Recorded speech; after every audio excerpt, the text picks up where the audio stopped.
Good afternoon. Good evening. Sorry, it's not afternoon no more. Good evening. Bulls. No, we ain't gonna talk no Bulls. What for? They're losing. That's what they do. Cubs, White Sox, started MLB season. That and more on the Chicago Clubhouse podcast. Hey, Crooked. Hit it! You are now rocking with the Chicago Clubhouse podcast, where they think they know everything, but honestly, they don't know shit.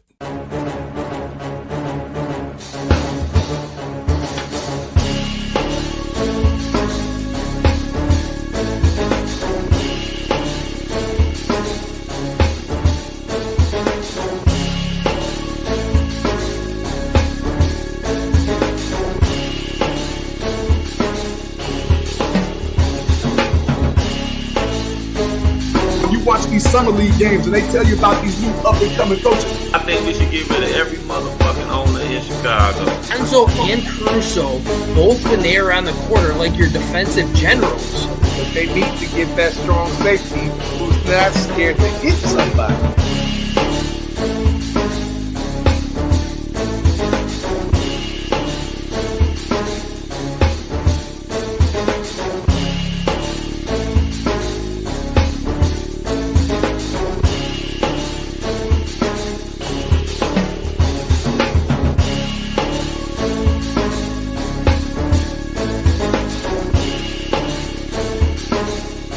They really don't know shit.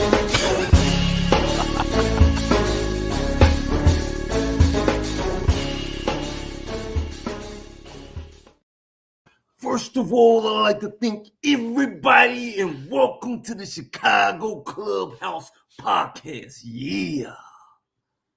We're talking about the March Madness. Yeah. The cream shall rise to the top. Good evening. Welcome to the Chicago Clubhouse podcast. That was my Macho Man Randy Savage. Yeah. Impersonation, because March Madness has happened, and as we saw over the weekend, that's the reason why they call it March Madness. We will be talking about that. Great games, some really good games. Hey, I know all you alumni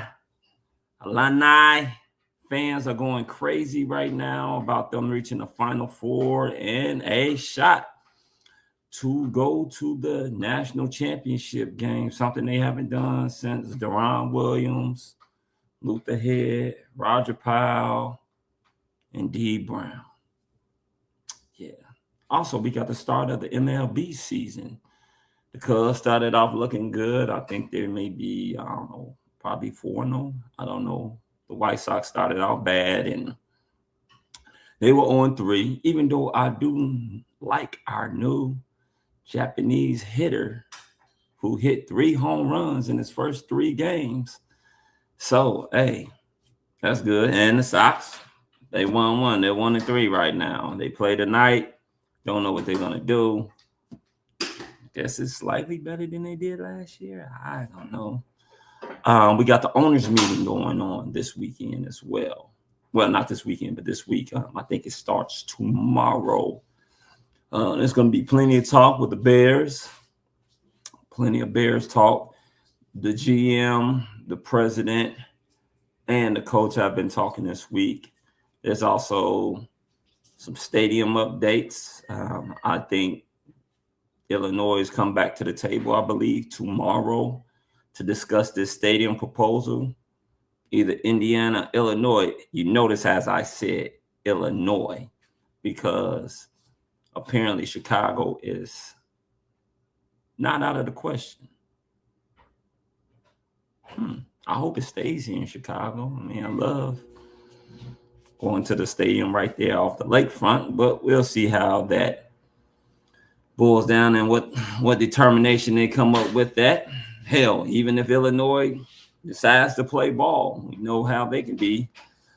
Some politicians' hands ain't being greased. They don't call it the Windy City for nothing, folks.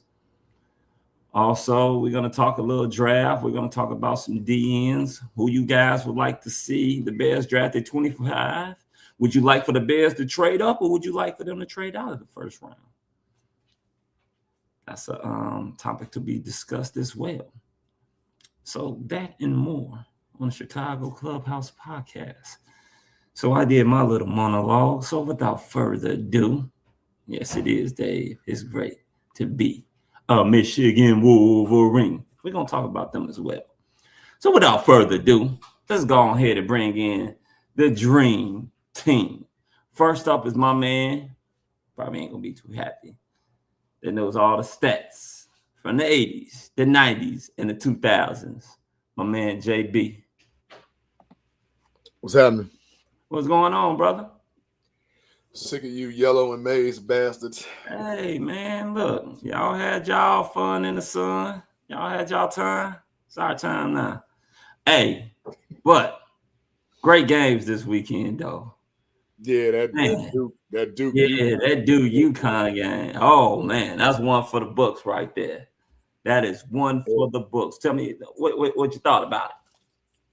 For one, I've never seen kids not want that pressure to get fouled and go to the free throw line and ice it and talk they stuff. But just what was going through the coach's mind, he trying to tell them to pass the ball ahead. No, get fouled. You gave UConn the chance. It's like, hey, what's good, Dave? You gave UConn the chance to just, and then the kid hit it like a 40-foot three, man. Like Braylon Mullins, like, wow. Yeah. I think he was Mr. Basketball of Indiana. So, you know, Big Ten ties right there, and we let him slip away some kind of way. Between all of our schools, we let him get to UConn. But wow, man, just great games. Yeah, y'all blew out Arkansas. I kind of knew that was gonna happen. Oh, you talking about Tennessee? Yeah. I mean, yeah, because like, yeah. I wasn't, tell you the truth, I wasn't expecting that. Wasn't expecting that at all. Tennessee should have been lost. they time was running out. Yeah. But we gonna start. Yeah, but everybody that had Duke, like, they drafted. Huh? Morris Beer. Oh, Raise your standards. Commercial. Raise your standards. Morris Beer. No longer sponsored on this program, but hey, we'll give them a shout out. Next up, the next member of the Dream Team is the man, the myth, the legend, the Tank, who we know can drink plenty of Morris beer because he is known as Frank the Tank. What's up, guys? How we doing? Hey, now what's going on? I am upset as well. I had Michigan State winning it all, and I actually had the fun rival going at it in the finals. I had Michigan versus Michigan State. That's what I had. I was like, this year is already so fucked up. You might as well put one of the most heated rivalries in the finals as well. But I am a U of I fan because I am in Illinois, so I've always been a U of I fan. So I'm happy to see them, and I love how you brought up the Luther Head, the Darren Williams, and all them. Like, that was the last time they went, so that was fun. I remember watching that at a bar. Yeah, actually, speaking of big time comebacks, and one of the biggest comebacks in NCAA history was that Luther Head, Deron Williams, and D. Brown against the Arizona Wildcats being down and won the game. That was crazy. That 3-point barrage that they just put together at the end, that game was just out of this world. Yeah, that was a Roger. I don't like that shit. For sure, bro. I don't like that shit. I'm pretty sure. You could tell he's a Wolverine fan. No. The way he's eating that banana. Oh, he probably is. He probably is. It's okay. Nothing wrong with it. Nothing wrong with it at all. 2 more wins, baby. 2 more. That's all we need. It's looking. Now, you guys do have a very hard test. Oh, yeah. Arizona, man, that's going to be a fun game. You know, we going to say that. So I want Crook to come in so we can talk about the start of the MLB season. I know he's a big time baseball guy, Cub lover. And I believe, if I'm not mistaken, the Sox have won 2 already. I think they're like 2-3. No, they only won 1. Yeah, I thought they were 2-3 already because they beat 1 in Milwaukee and they beat 1 at the team they're playing now. Yeah, they started off 0-3. Yeah, they 0-3. I think they just won 1 game so far. They thought what they was won. it? They blew that lead that they should have won. They should have won. Okay, maybe I expected them to win and they They did. lost the game. But I will say this, going White Sox type related, that Japanese sensation, he is looking good to start off. Oh, he's got what, 3 home runs in 4 games? Yeah, 3 home runs already. Started off 3 straight with a home run. And yeah. I mean, I think he's already got like 7 or 8 hits already too, and we're only like 5 games into the season. Hey, shit, we need something to be happy about here on the South Side. Crook, are you coming in? We're talking about your sorry ass Cubs. What up? You know you don't miss the opportunity to talk about them lovable ass losers. Oh, you got it. That's y'all ass this weekend anyway. Don't worry about it. We're gonna take care of you. That should be the championship game right there. The Arizona versus Michigan. If they could reseed that, so we could get that as a championship. I don't know, man. Yeah. We're gonna talk about that. Let's talk baseball first, then we'll get on this baseball bullshit. Okay. You can talk about your Cubs a little bit and tell us what you think so far. I do not. I am a Sox fan, but I do not hate the Cubs. I'm just not that type of guy. So as far as the Cubs, I think a little bit of a slow start for sure. Didn't win the first series against the Nationals and whatnot, but the new pitcher that we got looked really, really good yesterday, and the bats really came alive. Bregman had his first 2 home runs in a loss, but still it's nice to kind of get that monkey off his back and whatnot. So Pete Crow looks a little rusty though. Kind of, you would think he would be kind of hitting on all cylinders playing in the baseball classic, but after that first game, he's kind of been so. But it's still early.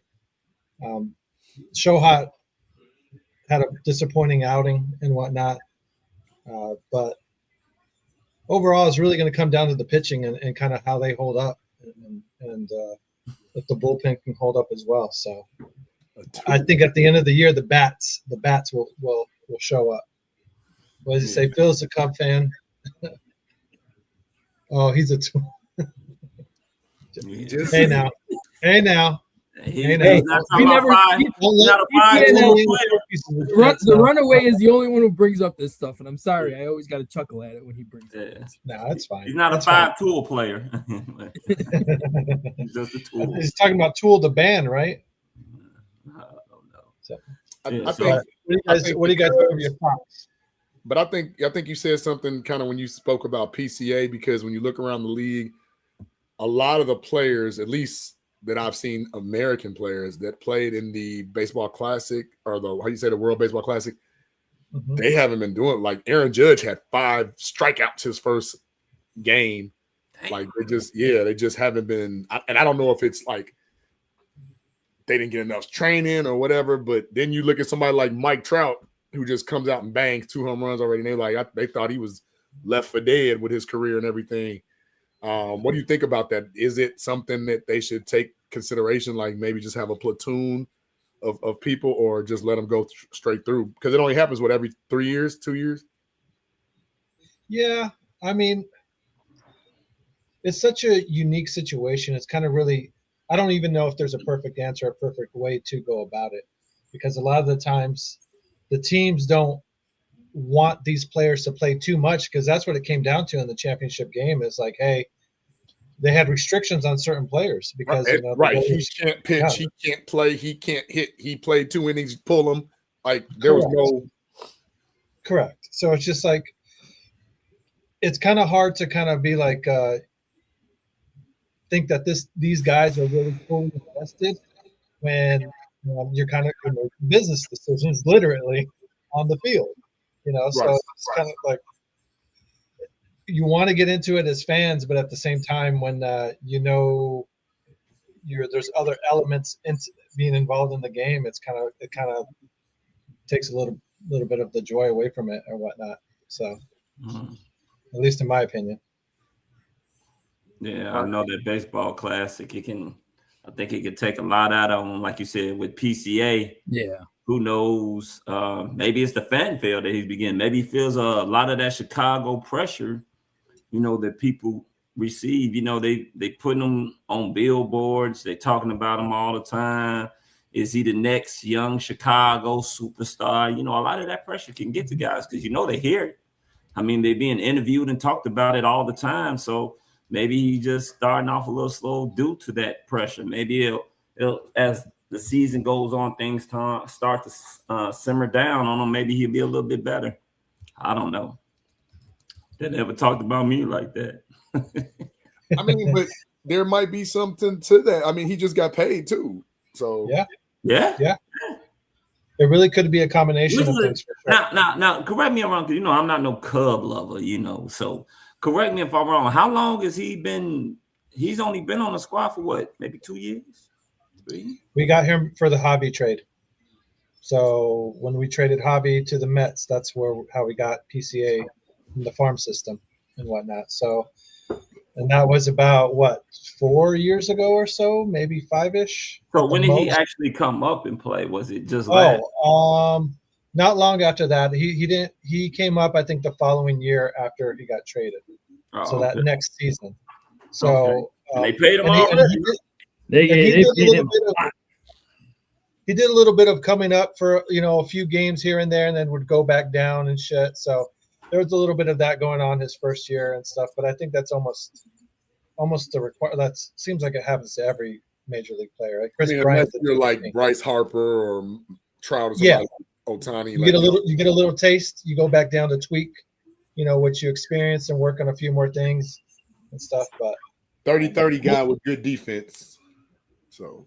Yeah, I mean his gloves still nothing that you really worry about and stuff. It's just one of the things always coming up was his bat was a little inconsistent. So, and we kind of saw a little bit of that last season where started off really good in the season, and then towards the end of the season, both him and Tucker really started to taper off and stuff. So, don't get me wrong, I'm happy that they locked him up for a long-term, contract, and it really wasn't even that terrible of a contract, you know what I mean? It's not like they gave him a huge bag. So I mean, I wouldn't have given him a huge bag, with him not truly proving himself yet. I mean, he had one good year, and you just want to continue to see him blossom and see what he can end up becoming. So and then they also paid Nico Horner as well. So I mean, so they're kind of.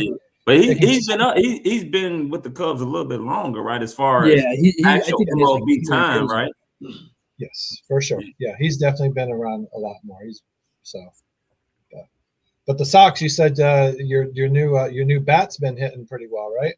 Yeah, the Japanese sensation, man. He's going to crank 3. I don't know if I haven't watched not one game. I'm not gonna front. I haven't watched one game. The first game they lost 14-2. Yeah, I know. And then the next game wasn't no better. And then I heard they had a 7-2 lead and then lost 9-7. I mean, from what they don't have pitching right now. That's a key. Yeah, they got one pitcher. Like, from what I'm observing, just by looking at the box score, the pitching is fucking terrible. I mean, it's bad. You're not gonna win too many games with these no-name ass pitchers. And I was just talking to some guys over the weekend, and I was just saying, I said, do you realize that the White Sox got rid of Dylan Cease, Crochet, Chris Sale, and if I'm not mistaken, like Rodon as well. And Rodon, and I think those guys were all like up there as far as top leaders in strikeouts in the MLB. They all went to an All-Star game. They all at least went to one All-Star game. Great job, Jerry. White Sox are rebuilding again, though. That's the thing. The White Sox are rebuilding again. But I wouldn't. But the thing is this: you're going to need pitcher. Should have kept Rodon. Should have kept Dylan Cease. Should have kept Gary Crochet, or whatever his name is, Gary Crochet. You at least can keep 3 of those guys. Now just think about they had those 3 guys right now.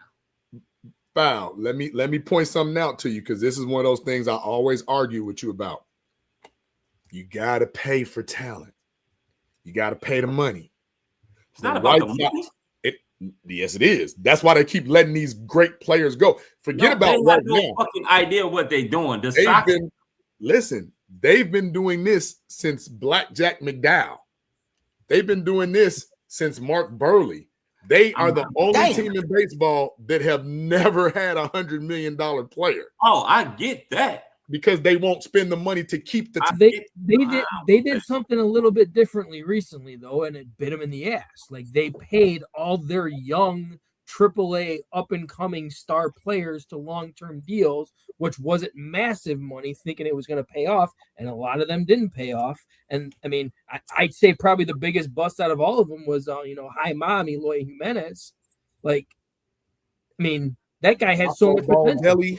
Or whatever his name is. Yeah, that guy had so much potential, but I mean, he can never stay healthy. Like they paid their guys that year thinking that it was going to pay off, but you even go back to that 2005 team. Like, I mean, we only kept that team together till what, like 2008? And they were all under contract. You really didn't. Well, the thing about that 2005 team overachieved. Like, let's be honest. Absolutely overachieved. But they got hot late, and they also had the heart of their skipper too. They had the heart of their manager. Like as Ozzie went, the team went. Yeah, you know. But yet we won't go get a coach like that again. Yeah. But again, there's no Burley on that team. No. There's no Bobby Jenks, God rest his soul. There's no AJ Przinsky holding people accountable. There's no Frank Thomas. There's no Paul Konerko. Like they just what was once the blueprint of Chicago White Sox players and the team way it was constructed hasn't been like that in God knows how long. Now, Jermaine Dye, even remember we got him from Oakland, and Jermaine Dye came over here and kind of like had a real good 2 or 3 seasons. Well, first of all, like I've been on record saying, and I don't care if he hears, and he probably don't hear because who knows. Jerry Reisendorf is one of the worst owners in sports history. Period. Like, it's facts. The dude is just terrible. You know, he has loyalty to a fault, but he's terrible. You think about all the great players. First of all, he shouldn't be chairman of 2 franchises in 2 different. That's what's up, because it seems like all about money. In that he's running thin on money. Yeah, like, okay, I'm gonna allocate all my money to this, and then cheat this team. I'm gonna keep them real low because he's already sit up there and said he would trade all 6 of those Bulls championships. One more championship, all World Series, and he's gotten that. He's already told his son if he has to sit up there and make a decision which one to sell, make sure that's the White Sox, not the Bulls. Yeah, because he ain't that freaking stupid. Nah. Oh no, he's no one's never doubting that he's not a smart businessman. He knows how to make money. He definitely knows how to do that. I mean, that's what he does. He's just not a very good owner. He doesn't. He hires the wrong people. He hired John Paxson over B.J. Armstrong. Should not have happened. He got rid of, what's his name, Edgar Renteria, who actually had those same guys and Louis Robert and Jimenez and all them boys playing up to a certain degree. They just thought that he couldn't take them to the next level. He got rid of them and brought in Mr. Spots, Tony LaRusso, who looked like, I don't know if he was halfway dead or drunk. The only guy I've ever seen fall asleep in the freaking He was asleep. Hey, look, he was like this. Cold sleeping. Yeah. Even though he remind me of, you remind me of looking at him on the bench. Drunk Tom Hanks from A League of Their Own. Yeah, he remind me of Jimmy fucking Dugan. Because he probably was drunk, dude. Yeah. I mean, I didn't know there for 1 minute if you were drunk or dead. They may have then to get paramedics over here in the dugout real quick. Somebody perform CPR on Tony here. Somebody give him some electrical shock. Make sure Tony's. So, how do you, in you all's mind, how do you fix the White Sox? Get rid of the owner that started off with. I mean, you got to get a new owner. It's just that simple. Yeah. And I mean, that's from what I hear, it's happening. So thank God that news. But that's like. But that doesn't help her because when Ishbia takes over, he's talking about moving them to Tennessee. That's what I was just about to say. Like, do they No. stay here? That was what Jerry wanted to do. Ish is talking about he's trying to build a stadium here. He wants to get out of U.S. Yeah, Jerry's been threatening to go to Tennessee and Arizona and everywhere else, anywhere but Chicago, because he wants a new stadium, and he just built that not too long ago. So, hey. Arizona's a pipe dream. We're not big enough to to sustain 2 different ball clubs. Like, Nah, because it's like y'all suffer with the Arizona Diamondbacks as it is. So. We do. They want to make a smaller baseball stadium. They want to renovate and make a smaller one. So like because there's just too many empty seats every season. So no, that's. And the crazy part, they got the same number of championships we do. Yeah, crazy. Yeah, it sucks ass. Trust me. Yeah, so let's go ahead. Let's talk about a little March Madness. So over the weekend, our Final Four teams are Illinois, who did Illinois defeat to make it to the Final Four? Was it Iowa? Iowa. it was Iowa, the Hawkeyes. Yeah, Iowa State. Yeah, that was the and Hawkeyes. it was regular Iowa. it was a little close game at first until Iowa just showed out to be Iowa. You know, Iowa wants to play. They want to play a real slow, dirty game. You know, since it's a nasty, ugly. You can't game. play Illinois like that. That's stupid. That's what they wanted to play Illinois like. Hey, I'll tell you one thing. Peja comes up better than his daddy doing the clutch. Yeah, you're not wrong on that one, man. Like this is the thing, and a lot of people think Illinois. I heard this from a few people. Illinois shouldn't even be there. They're lucky. I was like, Illinois is a perfect example of a team who just plays down. Like they play so hard defense. They're low three. That small forward, power forward, center. You are not driving the lane on those guys. You better hit your shots if you want to score big points for someone. Mm-hmm. You think so? I think so. I beg to differ. Don't you give me your Wolverine bullshit. Man, we already beat their ass by double digits. Yeah. Wasn't in the tournament. Different story right now. And that I will tell you this: whoever it is, whether it's Michigan and Arizona, if Illinois does get there, that's going to be an interesting game because Illinois plays slow. They play hard-nosed defense, and both Michigan and Arizona just pound the shit out of the ball, and they shoot it so many times.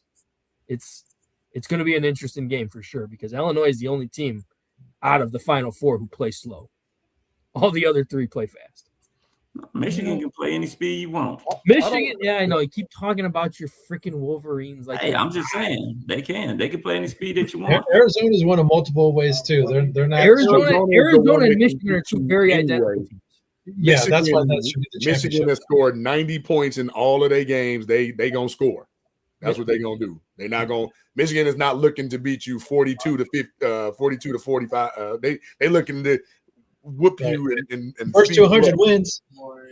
I still remember when I was watching the Illinois game and there was like 7 minutes left in the game and Illinois got like 53 points on the board. And then I look up at the top and I see Arizona's got 98 already. And they just started the second half. I'm like, holy shit. Like, how does that happen? I will say this. Andrei Stojakovic he's a hell of a shooter. He's a hell of a player, actually. Yeah, he's a hell of an all-around player. And I don't know, transferring from Stanford. That rookie point guard's playing really well, too. Which one? Oh, you talking about Wagler? Wagler. Yes. He's a shooting guard, I believe. Yeah, because the Samoan cat is the actual. He's the yeah. What's his name? I think it starts with an S. Duell, yeah, some shit like that. Yeah, he's the actual point guard. Okay. But the other guy handles the ball a little bit more. When it comes all three of them handle the ball because they do. The thing is, they got the twins, those Isic twins that are big, and then the other big kid, like they got a lot of size, but yeah, they do. Like they don't have. I can't stand Michigan. They can score. Luxembourg, or how you say his name, can score. Like they can. Lindenberg. They can score. Yeah. Like I haven't seen Michigan play like even the Fab Five didn't score like that. No. Like they're bringing me back foul to the days of Glenn Rice and Terry Mills back when actually that's exactly what they're bringing them back to the Glenn Rice and Terry Mills days. So we saw Illinois beat Iowa, and that was it wasn't a bad game. It was a pretty good game. Until Illinois just 77, 79 to 71. It was a decent game. Yeah. I mean, Illinois just took off late. Iowa just looked like they ran out of gas. They didn't have enough penetrators, not enough size for those big ass dudes. Because I remember one dude going, I said, "What the hell are you doing? Why are you even going in there with them two big ass twin towers waiting on them?" They don't even hardly have to jump. They just sit there like this and they don't move. You just run right into They them. look like they didn't belong. They look like they're just like, oh, okay, you guys shouldn't be here. My mom was in town for the game too. She's a huge Hawkeye fan, alumni Hawkeye person, while I'm an Illinois fan. So it was fun. But even she admitted that too. She's like, we don't belong here right now. I mean, we got lucky getting here. We're happy to get here. Illinois should whoop our ass. Well, that's another one that came down to a last-second shot by a kid from Spain. Like, they broke contain. He came up and yeah. So let's talk about that Duke and UConn, since we're gonna stay on that side of the bracket. Duke, UConn. Hey, Reed. Can't stand Duke. Reed. I hate Duke too. Always Reed. Damn. They had no answer for Reed at all. That dude, he willed UConn. Yeah. So he kept them in the game all the way to the end. He's a baller. Yeah. He doesn't do anything great, but he does everything well. Great passer, adequate passer, defender. My thing was this. No. We talking about Dan Hurley, who's giving you Bobby Knight vibes at times. And if he wins, do you all realize that would be 3 championships in 4 years for UConn? Yeah. Remember, UConn, Florida, and now back to UConn, possibly. Yeah, that would be a hell of a dynasty there. As long as it's not Duke. He can retire today and be a Hall of Famer. Damn near top 5. Yeah. It seemed like, did you see him at the end of the game? It seemed like he was ready to beat the ref's ass for some reason. Oh, he already got it. Remember, he broke that was his guy. that was his guy that he went head to head with right there. Yeah, that like him and the guy they supposedly are friends, or close friends. So that's what that was all about right there. Even though they did say, and I guess because they found out that those two are friends, that he won't be refereeing any of the final. That whole crew got suspended. They're done for the tournament. They that whole crew, because they're trying to say that speculation he may have had some influence and some. Here we go. It's always only because it's the Dukies. The fucking Dukies. You got to kiss their ass. I'll tell you that. Oh man, fuck them. I'm glad their ass lost. 100%. I always. You're a Duke fan. I'm glad their ass lost. That wouldn't have happened to a Coach K team. That's all I'm saying. That was a Coach K team. I've seen Coach K wet the bed on some stuff too. He's done some questionable things. I mean, let's be honest. Allegations. We can say all 4 of us here have watched college basketball, right? Mm-hmm. At a majority of the teams that you go on and sing, that you go on and watch college basketball, who are the teams that you have to actually play them and play the refs? Duke. Well, are you talking about decade-wise or just period? I'm just talking about just period. I mean, because I've never seen, like, anytime you play Duke, you have to play the refs as well. Majority of people would sit up there and say, when you play Duke, you got to play the refs. Damn sure you go to Cameron Indoor Stadium. Sometimes it can be like that, I think, for North Carolina or Kansas. Well, that's why I asked for decade, because in the heyday, there was a time you couldn't do shit to St. John's. That when Chris Mullen and them were there and Mark Jackson, it seemed like they got every call. It was a time in Georgetown with John Thompson and them guys with mourning him. But it just seems like with Duke, like that shit's been going on since what? The 90s? Right. When you had early 90s, all the boys and you went down to Jay Will and them boys, and then it's just continuous. Duke. You always got to play. Yeah, it was always Duke. Got to play the damn refs as well. And so. I will say, if we're gonna, it was always Duke for me. If I had to throw out another team, I remember Dan Hurley with UCLA as well. I always felt like you had to have to fight the refs too when he was with UCLA. But okay, so again, what version? Because UCLA, they had like a small run with Jaime Jaquez and them, but you got to go all the way back to the O'Bannons, which was the infancy of NIL, because remember, they wanted to get paid for that NCAA video game. Yeah. And we talking 94, 95, right? Mm-hmm. So because wasn't it was Dan Hurley and what was the other? It was like Cronin, I think was the other coach's name. Well, Mick Cronin is their head coach. Is their coach now? Yeah. Mick Cronin comes from. I don't know where the hell he come from. He's funny as hell though. He's very entertaining. He's funny as hell. But I remember they had a few years where it was like maybe 3 or 4 years where I felt like every time I was watching an Illinois game or anybody playing against them, it was like the refs would call all the dink dunk crap on them and then never on the other team. Well, but like I said, a lot of it changed because first of all, there's no Pac-10, Pac-12 anymore. They're all scattered everywhere else. So realignment has changed a lot of things. But UConn, if we want to just stick to what they got going on, because Duke is the unanimous decision and synonymous decision, it seemed like Duke, since Krzyzewski's been the coach from after West Point, Duke been getting privileged 30 years, right? Yeah. But would you say UConn was kind of second with Jim Calhoun when he was coaching? Because UConn wasn't even on the map early on until Jim Calhoun got there and started getting Ray Allen and Danielle Marshall and Donnie Marshall, right? They didn't even get there yet. Yeah, I mean that's probably true. But let's go back to the tournament. So, come on, Crook, tell us about your boys, Arizona. Tell me what did you think about their game and their expectations? Man, oh man! I mean, so it was definitely relieving to see them play up to their expectations or to their potential, I should say, because Arizona has definitely been one of those teams that has that history to be one of those high-ranking teams that disappoints and gets knocked out early, whether like they don't even get to the Sweet 16 and stuff. So it was one of those things where this year, you had people that were that would doubt them, and not so much because it's them, but of the other guys up there like Duke and Michigan and whatnot and stuff. And even Purdue there for the beginning of the season was ranked pretty high and whatnot. So overall, like this Purdue game was definitely their toughest one. Was worried there at halftime, I'm not going to lie, when we were down 7. What surprised me was their big guy, number 45. He had some light feet for a big guy and stuff and was kind of giving them trouble. And Purdue was hitting their threes in the beginning of the game.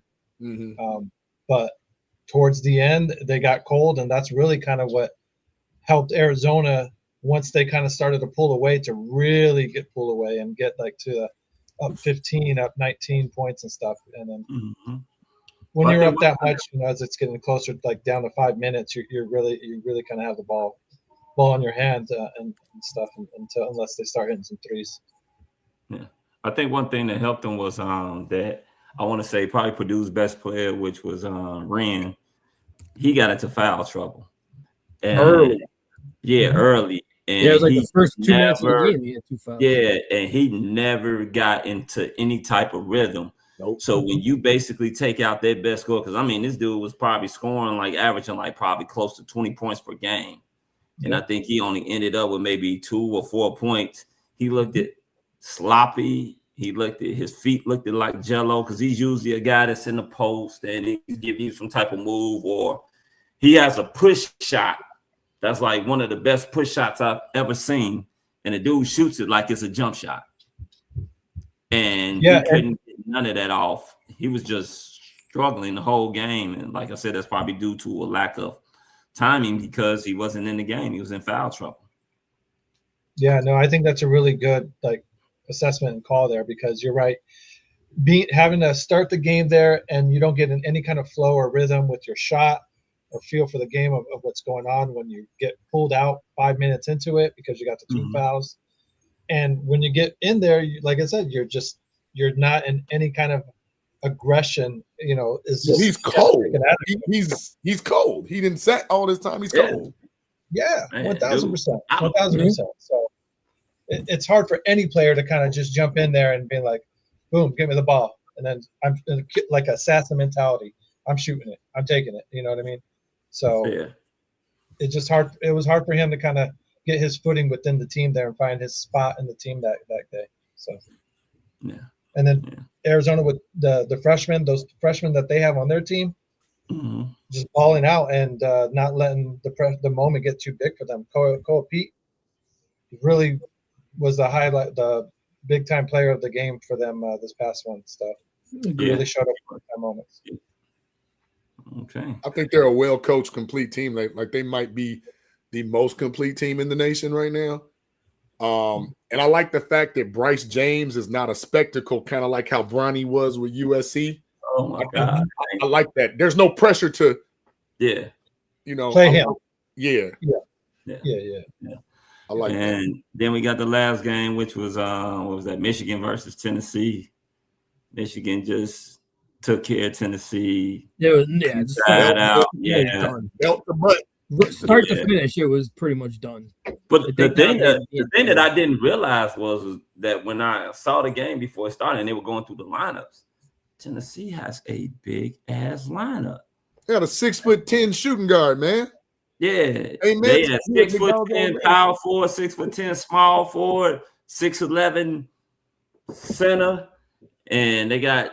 And I think our backcourt's about the same height. But I said, damn, I didn't realize them boys was that big. It's just that the difference between them and Michigan is that Michigan can actually shoot from the outside. And Michigan, all three of their big guys are actually legitimate threats in the low post. Like, you can dump it down to either one of them. They're going to give you work. And I think that's the difference between Tennessee. I don't think Tennessee actually had a back-to-the-basket guy. You know, they're big, but there's nobody that they got, you know, that could sit up there and dump the ball down to be like, oh, he's going to go to work. He's going to do some work, you know. So that's one. So, all right, Arizona, Michigan. Arizona, bear down. Anybody but Michigan, Arizona. Yeah. We'll be back Tuesday. And when we be back Tuesday, I'm going to be in full Michigan gear. I know you will. Full Michigan gear. You already know. I'm going to talk shit. I'm hoping I'll be. I think that's going to be our biggest challenge. I think we got better shooters than they do. I think our low post, as far as putting the ball in and scoring from the low post, I think we're better than them. I think we're better than them defensively. I do give them the advantage as far as the guard play, but that's really about it. Well, by the time we get back on, their national championship would have happened. So yeah, that's what I said. I'll be back in my Michigan gear. We're gonna be talking about 2 games, whereas if we had an all Big Ten final, I would not be opposed to that. I would not either. I'm actually hoping. I mean, I think it's a good chance that it can happen. Very much. Yeah. Very much.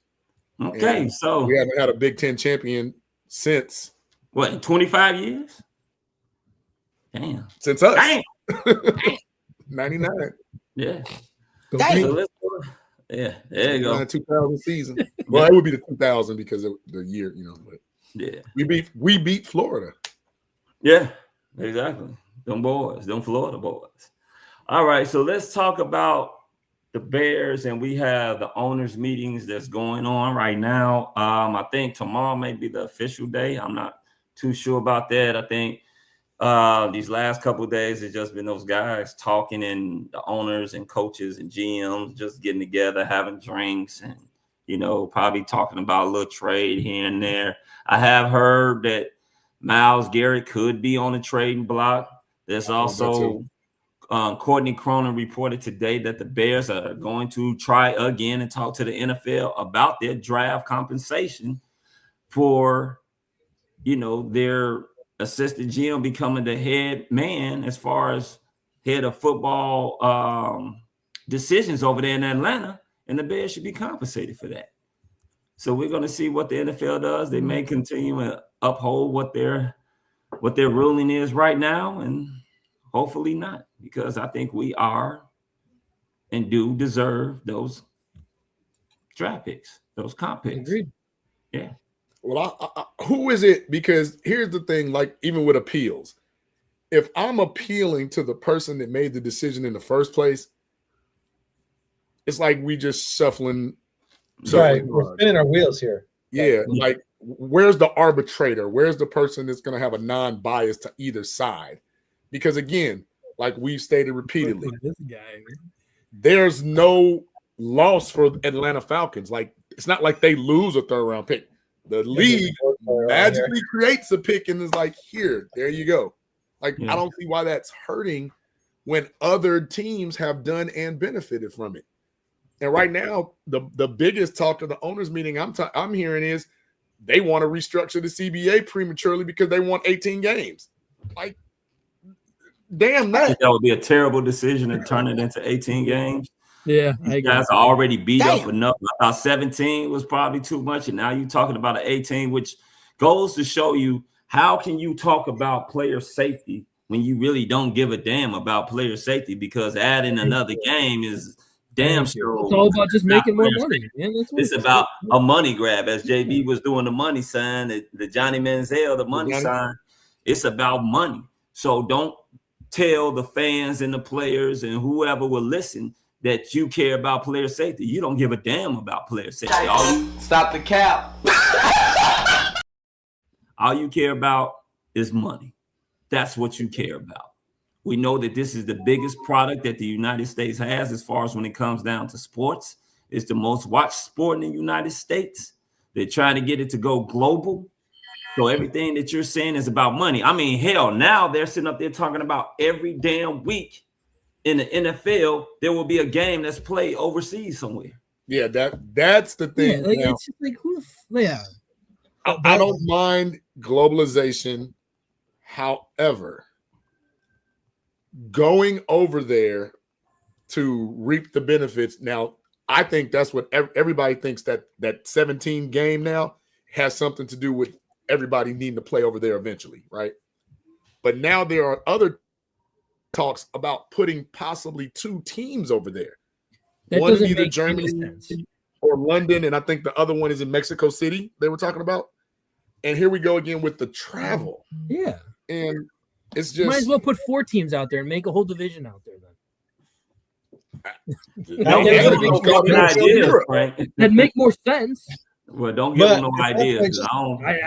Remember they did that years ago and tried it, called NFL Europe, but it didn't work. Thank you. They need to do that again if they're thinking about doing that. Like, you've already kind of started to do that by bringing the teams over there. So, I mean, that's a little bit, you already kind of have a head start compared to last time where they just cold turkey and just kind of, boom, hey, it's here. You know, this NFL Europe product with the players being meh, you know, so like they have the resources and the money to like do it. Do you see how huge them stadiums are? One game over there is like 5 better games. Yeah, those soccer, like Frank said, those soccer stadiums are huge. They're beautiful. What was that one time we watched it in Wembley? And Wembley was like just like 300,000 seats or some shit. It was like, I get why they're doing it, but to your point, we're talking about player safety versus the almighty dollar. Then we're talking about families, because eventually if you have a team over there, they're going to have to live over there, because now we're talking about 7 to 8 games being considered a home game being over there. You're not going to fly to Chicago on your off day just to fly right back to Germany or whatever. We're not doing it. You know, that's what, an 8, 9, 10-hour flight. Like, we're not doing it. Yeah. And then when you talk about the fallout, where's the guaranteed money now? You're making all this extra bread, but still no fully guaranteed contracts. That's baseball, that's basketball. Is who gives fully guaranteed contracts. The 2 most dangerous sports, people, football and hockey, do not give guaranteed contracts. They do not. It makes no damn sense. No. And they're not going to do it because for the simple fact that the owners do not want to waste money on players that they know that can end up being injured. Mm-hmm. It's just because that simple. It is so dangerous. Which is why we didn't resign. It is so, but they care about player safety. No, right. If you care about player safety, guarantee they bread. So they can have soup when they. Not only that, but they're going to take away another training camp game as well in order to get in that. So it's just like, okay, so now they're even less prepared and whatnot. Who knows? Who knows what's going to go on with the CBA as well when it goes to their training and how often these vets need to actually participate, because now there's no more 2-a-days or any kind of crap like that. So it's just like, all right, so how many times are we going to get used to seeing these guys the first 4 weeks of the season, get used to seeing players get their knees blown out or just not making it through, and just like, it is going to be what it is, because these guys haven't had the preparation like in the past to get their bodies ready. But let them tell it. Data will show oh, well, the players aren't getting hurt as much. Bull, yes, they are. You're having more soft tissue, leg injuries, and all this kind of stuff more than I've ever seen ever. Because when you're preparing for 3 months to go to this magical Sunday and get hit at full speed for the first time, you like, oh shit, let me get reacclimated. When you should have been doing that in June, doing that in July, doing it in August, gradually increasing your physicality. Not the day when the money starts flowing. Well, you know what? One thing else that they're doing too, JB, is similar to what you're saying. Is that back in the day, there used to be a lot more padded days, and now they're taking away those days, and these players are not able. Their bodies are not adjusted to getting hit like that. So when the regular season comes, they'll sit up there. You got so many soft tissue injuries. Well, that's because you wasn't practicing padded days a lot. You wasn't getting those extra days. Remember, we used to have 2 days, sometimes 3 days. They don't even have those no more. They're not really practicing on the outside like that either. They go inside in the nice control temperatures, temperature control building and having at it. That's not working. That's the reason why you're getting so many injuries nowadays, because guys are not practicing. And then you're talking about adding an extra game. So now you're taking away another preseason game. And those were the games where guys were actually trying to get themselves in shape. That's why when you see the first couple weeks of the season, teams are like sort of not looking good and crisp, because those are actually like times. Week 1 and 2, some of those games are just bad. Yeah, sloppy. If you take away a preseason game, then that's pretty much telling you right there that you got to play the starters a little bit more if you're actually only playing 2 preseason. But here's the thing. Now, let's take our Bears. If we go to an 18-game season, do you think Caleb is playing anything but 2 or 3 snaps that first game? Absolutely not. Well, not only that, you say Caleb, just imagine the new draft picks that they got coming in. Yeah. They're not even going to be prepared at all. They're not going to probably play at all. And that's the thing. I don't. What happened with Loveland? It's perfectly fine at 17. Just leave it as is, man. I didn't want 17 to begin with, but now, because remember when we were coming up, and Lorenzo, hey, how you doing, Lorenzo? Yes, we used to hit in pads and spring. Same with me, though. 2 a days, 3 days, all that good stuff. But do you all feel? And let's just go in our little time machine. When you used to see what was the you got jacked? I think that was the thing. Yeah. But those players were used to getting hit, and guess what? They would get back up and go to the huddle, this, that, and the third. Now a kid get hit like that, they calling for the stretcher, blue tent. Sometimes they're calling from the booth saying, yo, pull number 85. He looked a little wobbly getting up. Go check him.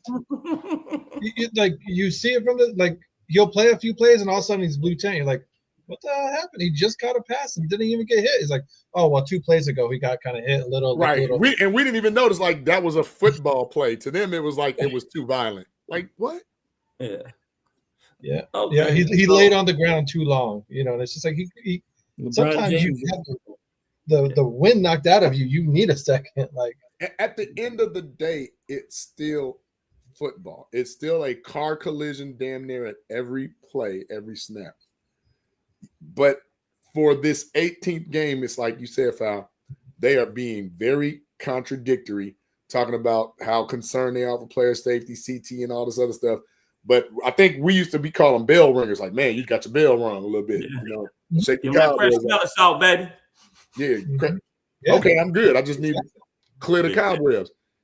Now, that one hit, if he had been prepared or knew how to brace or impact, maybe he doesn't get his concussion because he's used to absorbing the hit. His head is not snapping back, right? Another thing is also, JB, and we're going to move on to our next topic after this, but it's also about the rules that they got as far as hitting, the target zone. Players, they don't know where to hit at now. You can't hit too low. You're making it so difficult. You got to hit up in here. The quarterback down there, he can't go to his D's and all this type of bullshit. Hey, Frank. Not only that, but how tall are you? Go ahead. 5'10". Go ahead. Crook, how tall are you? 5'9". Imagine fouling me at 6'4", 6'5", Good trying luck to hitting me. tackle you two. Yeah. We're going to eventually hit you in the head because we can't get in that little target zone. That's Not why only when that, they were, the it's slightest not of movements, if me reacting like Jordan Love did, reacting and kind of tilting down a second, all of a sudden but target.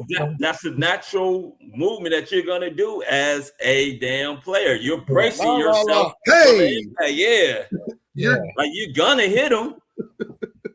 I mean, up this right up here. So what you sitting up there saying? Hey, Jordan Love, don't brace yourself for the hit. Right. Just fully take it.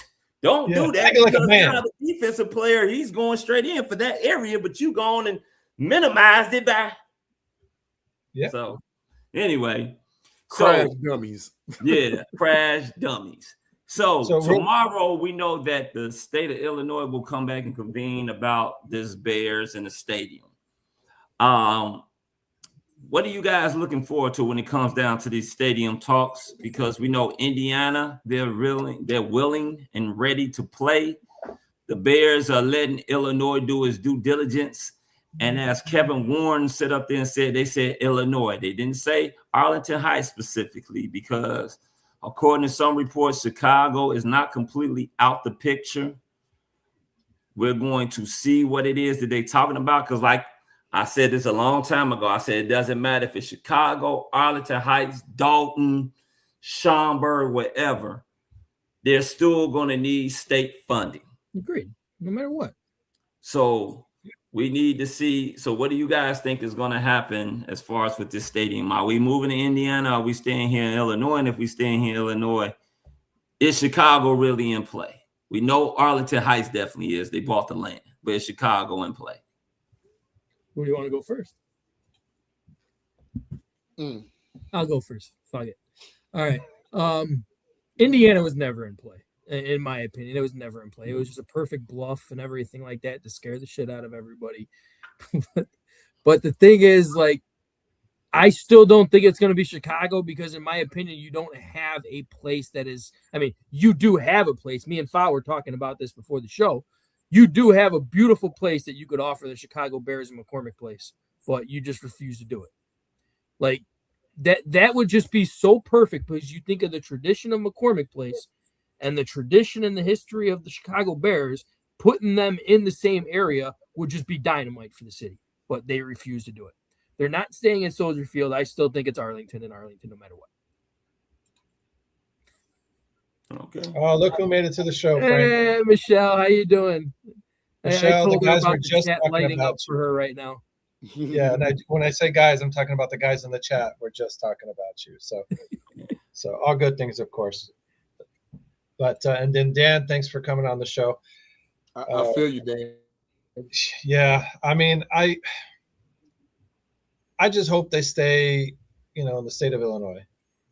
Like just bottom line, it's going to be so cringe if they end up going to Indiana, and I know it's the very next town, city, whatever the hell you want to call it, from the border over the border there, but I don't know, it just won't taste the same to me, Yeah. So, but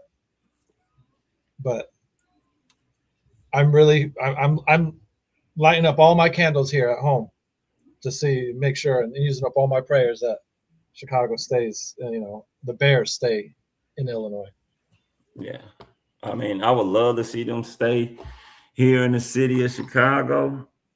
I know Cam Buckner, he's so-called trying to come up with something for the Bears to stay here in the city because I really don't want to go to Arlington Heights. I don't care about Indiana, Hammond, because it's actually closer to me, as Frank was stating, with his travel to Arlington Heights, that's close to him.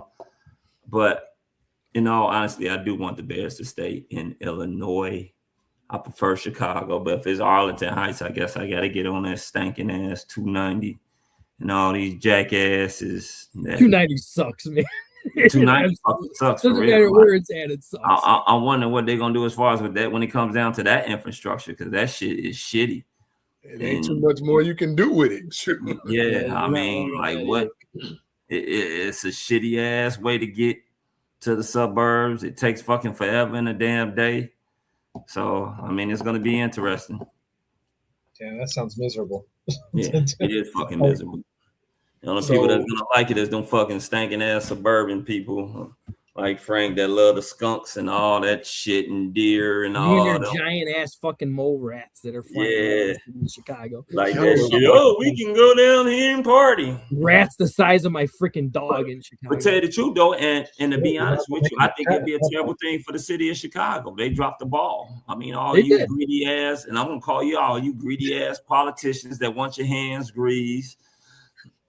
The people or children or whatever they want to call it, people of the park, players of the park, children of the park, friends of the park, whatever.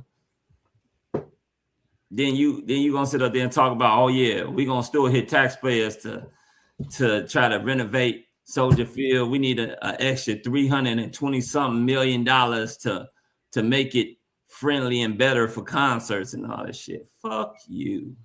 And I do mean that. Fuck you. So I'm gonna say this. I want to know what Kevin Warren said. If Lorenzo, if you can kind of enlighten us on what Kevin Warren said today, why Chicago was out. I did not see that, but I have been looking at a lot of things, reading some articles, even some people from different environmental agencies coming on YouTube giving their take. And one of the reasons too is, did you all know that there has to be like a chemical turnover for Arlington Heights, something about the oil and feces in the land, like the land is contaminated and stuff? Did you all happen to see anything about that? I know they were definitely talking about something as far as when it comes down there to Hammond with that particular situation. I didn't know about that as far as when it comes down to Arlington Heights. And I think that's one of the big things that they're really talking about as well, is like that land. That's why I wanted to fucking Lake Michigan. Like, that's what I'm saying. Like, and that could be because similar to down that old ass McCormick place. Nobody fucking going there anyway. I've been saying that for years, man. You know, I just stopped talking. But similar to how you said about Hammond or certain parts, the steel mill and all the chemical buildup and stuff that then filtered into that soil. Yeah. You go to Arlington Heights and stuff, you know, that breakdown with the oil, with the feces and everything that came along with that land is just tainted. And, you know, here in Chicago, because of, you know, if CHA land is tainted, you can't build on it. That's why you see so many vacant just lots. The earth is not safe to build on anymore. And I'm hearing reports that Arlington Heights, the racetrack, is not good to build on. It's not safe. So they have soil is sour, as it. The soil is sour. Yeah, they have to do something to kind of like refine it and stuff. And we talking about stuff that's not gonna happen overnight. You know, right. So George, I know George loves y'all, but he just did a impromptu. Let me buy this. Then we're gonna put the stadium in my backyard, not even realizing that he was buying something that wasn't even really good to purchase. Hey, I got land in KD. You want to come out there? We can strike up a deal. We can do a deal right now. Right now. I know I'm just an old city boy, but I do work hard for my team. Yeah, no, he really did fall for that one. He's not looking all the way through with that and stuff, because like you said, doing all that stuff, not only is it going to take time, but it's going to take a hell of a lot more money than they wanted to even fucking. Well, that's the thing. The $200 he spent for the land doesn't even count towards the stuff that needs to be done to the land. I mean, $200 million though to him, that's what, like $5? We don't know that. It's just 200. It's just 200. He probably had that in his back pocket. Well, I'll tell you this. Take it. By tomorrow night, we're gonna have a better idea about what's exactly going to be going on, who's going to be the players, who's going to be in play, because they will reconvene tomorrow. The state will, and we're going to have a little bit more news about the stadium. So, let's talk. Did you see what Lorenzo said real quick? Yeah, Bear Stadium. Kevin Warren says the Chicago Bears Stadium won't be built in the city. Warren again emphasized the only Illinois site the team is considering is Arlington Heights. And you know what? At this point, get rid of Kevin Warren too. To hell with him. Damn. I mean, are we really putting that on Kevin Warren? I'm not putting that. Yeah, I ain't putting that on him. Shit. We already know. Hell, it could have been me and you sitting up there trying to negotiate some shit. And like I said, people, Chicago, Illinois is corrupt as hell. The damn state of Indiana did more in a fucking month than the state of Illinois is going to do in like 4 years. That is fucking laughable. That's shameful. Yeah, it is. That's just so. You disloyal, fool-ass, bitch-made punk. That just show you how corrupt this damn state really is. They don't give a damn. They don't give a fuck about you. Hey, as Rocky said, they don't give a damn about you. They don't give a damn about you, and they don't give a damn about me neither. They don't care. They just care about their damn money and who gonna give them some money on the side. They want that kickback. Yeah. They messed. They dropped the ball. Like the Park District really should just. They should have just sold the stadium to the Bears or whatever. They could have done it a long time knocked it down. I'm sorry. I don't have mafia motherfuckers running that shit. Much. Probably got the mafia running that shit too. Who fucking knows? I mean, I still say to this day, and I know there's a lot of Chicago Bears fans out there who disagree with me. And I remember when I was talking about this a few weeks back, people were attacking us on the chat too. It was like, if you offered them a McCormick Place, the history of them and the history of the Bears, and Kevin Warren said no to that, then I'm with you with saying, yeah, F Kevin Warren in that case. But that's what I'm saying. There's no history behind something that's a warehouse. They have a whole new McCormick Place. I know. It's not like that's my point. It makes no. Why can't Chicago offer that? That is so much freaking space. Does Chicago own it or does? No, Chicago does not own McCormick Place. Yeah, but what I'm saying is that's called old McCormick Place. Yeah. There's a new one. So this is just a building taking up space with probably rats and pests in it. They use it for storage and they only have something in there maybe once or twice ever a year. The auto show, Foul. Remember, we used to go to the auto show in the black building. Now it's in the new building. Well, I guess whoever it is that owns the McCormick Place, maybe it's the McCormick people. I don't know shit. I don't know. I'm not rich, so I'm not in that circle. You know, they look at me as a fucking peasant. So I'm not in that circle. I don't know who owns it, who owns the McCormick Place. Maybe they don't want to sell it. Maybe they just want to keep it there to collect up dust. And everybody got a price. Yeah, that's what I'm saying. Like Chicago could have bought that shit if they wanted to and done something with it. Yeah. It is plenty of space where you could have done something. Yeah. Well, let's talk about this real briefly. The Chicago Bears did release Jaden Ivory. He was released due to conduct detrimental to the team. He want to sit up there and say that he went on a whole 45-minute. He had a long Twitter. Yeah, talking about gays and everything else. And he was pissed. One thing that we do know, and I hate to say it, but I'm gonna be the person that said, you better not say shit about no gays and no damn Jews. I'm telling you that now. They will cancel your ass if you say anything about a gay or Jew. You can be called it. I'm gonna say it, a nigga. You can be called a nigga all day, and they ain't gonna. They give you a little slap on the hand. You say anything about a Jew or a gay person, and your ass is gonna get canceled. It's just that simple. And I've heard that he's going to went through some mental health issues. He's having some mental health issues. I think Josh Giddey came out and said that he needs some help or something. So, hey, I hope the brother gets the help that he needs. Does he really need any help if he's just I don't know. Shit, he went on a 45-minute rant. I mean, this is not the first time I heard that he has mental health issues. But like I said, he said anything about a Jew or somebody that's gay, you're getting canceled. Hey, and not to get political, but we got a fucking idiot felon as the highest position in the land, and he ain't getting his job taken. So Jaden Ivey, right on, brother. Get your job back. Hey, go to the Lakers. Yeah, I bless him. Man, that was his endeavors he has coming up next. Let's talk about this NFL draft. So, fellas, are you guys down for the Chicago Bears to trade up or trade down? I'd say trade. If you have to choose between those two, probably trading down. more than trading up, just because you really don't have much capital in this draft. And next year's draft, the talent's supposed to be even better than coming out in this year. So I don't want to give up any capital there. So, I mean, unless like someone like Caleb Downs kind of started to fall, to maybe like 18 or some shit by some crazy weird chance, then maybe I can see where you get a little antsy and kind of start making the calls and see what the price is, to move up a few spots since you're at 25. But yeah, I mean, like I said, I'd rather trade down and get maybe a few more picks than give up picks to go up. So I mean, it depends. It depends, I guess, on who's there on the board. If you're going to get that star DT star, and I'm trusting what our front office is saying in that type case, I trust them.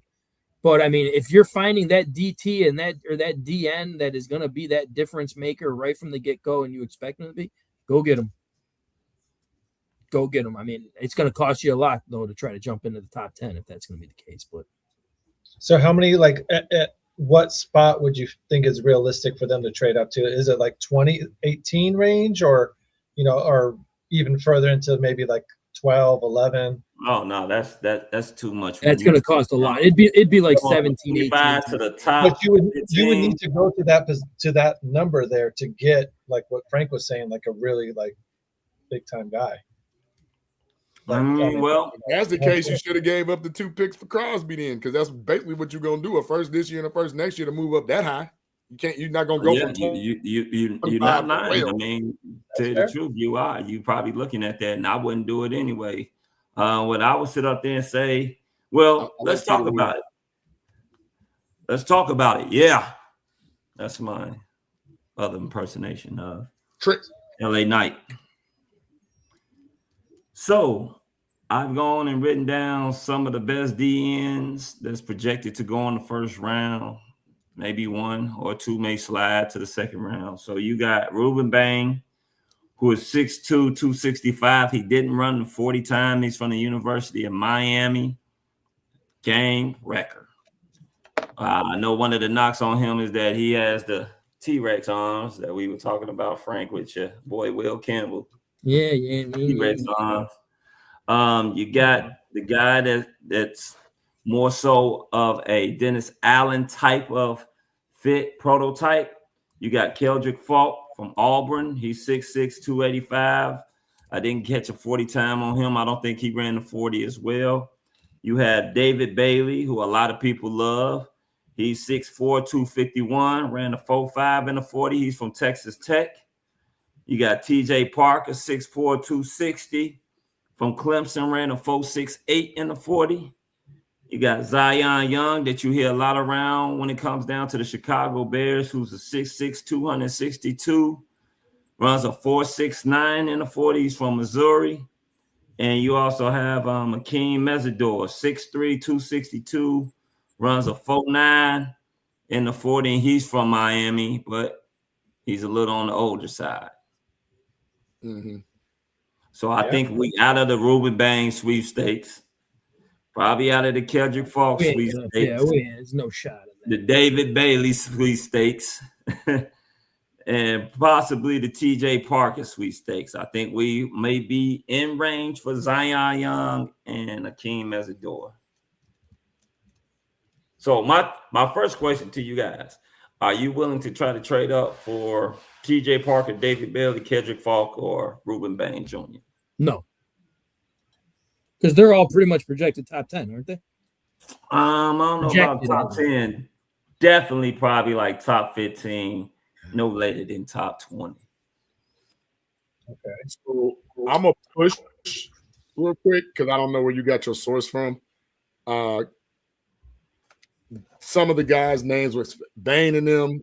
Bain is going to be where he is. Mesidor has actually risen. Keldrick Falk has actually dropped. Keldrick Falk run a 4.7 40. He ran a 4. Some people. Wait, which one? Who are you talking about? Keldrick Falk. Oh, okay. Yeah, I didn't have his 40 time. Yeah, he ran a 4.7 440. But speculation is he's more of a late first round pick now than a top half of the draft pick. Whereas Peter Woods has ascended, some of the other guys. But I like Mesidor, but again, like you said, he's just like I think he's a 6-year college vet or whatever. So obviously you getting a grown man, when he come and he's a biggin. But at 25, fellas, unless that's your guy, I'm not trading up. Like, unless you just have to, and if he's the next Julius freaking Peppers. If that guy drops, though, that you think is that guy, maybe. But I'm not going up past the 15. I don't think you can. That's the problem. Yeah, same. I don't think too many holes. I think if you move up to 15, you sacrificing a draft pick in 27, a first rounder. And from what I'm hearing, no team really wants to sacrifice their 27 first round picks because that draft is supposed to be so rich, particularly the quarterbacks. And the reason why we've seen a lot of these DNs going to be going this early is because there really isn't quarterback prospects in this year's draft. You may have 2 that go, and that's probably Mendoza and maybe Ty Simpson. They're saying that he's rising up, but other than that, I haven't heard about a third quarterback going in this draft, and that really hurts. It does, especially for the Bears going at 25. So, I mean, I'm not against trading out. Well, again, it all depends on who you looking for, right? Agreed. Right, but I'm saying, if you're listening to Mel Kiper, are you listening to Mel Kiper's a dumb shit? What's the other one? Todd McShay. Todd McShay, yeah. Like, are you listening to, depending on who you like, the unanimous ones, 1 through 5, no particular order besides Mendoza. It could be Simpson. It could be Arvell Reese. It could be Jeremiah Love, and it could be Sonny Styles, right? But then after that, once it shifts, what do we know what the other teams need? They don't need a quarterback except for the Jets. And if the Jets don't address Todd Simpson at 7, they'll address him at 15, which means, guess what? The Jets ain't about to trade you the 15 pick, so you can come up knowing that they got 2 picks in the first top 15. They're not going to trade you, right? The Saints need a running back, so they're not going to trade you. I see one of One Sports. He said I would trade back with Indy or the Falcons. Neither one of them have a first. But I mean, it's going to depend on what it depends on what you're going to get back. Because I'm not trading back with them. You're going to get an extra second next year or something. If you're going to get their second and maybe a fourth, I would do that. But it depends on what. No. If they don't have a first. No. Why am I trading with them to get 2 seconds? No. Yeah, well, you're trading. You're going to get it. Yeah, you got to give me a first. Fill more holes. Is pretty much what they're saying. Yeah, you want to give me a first next year. I'm not trading with you.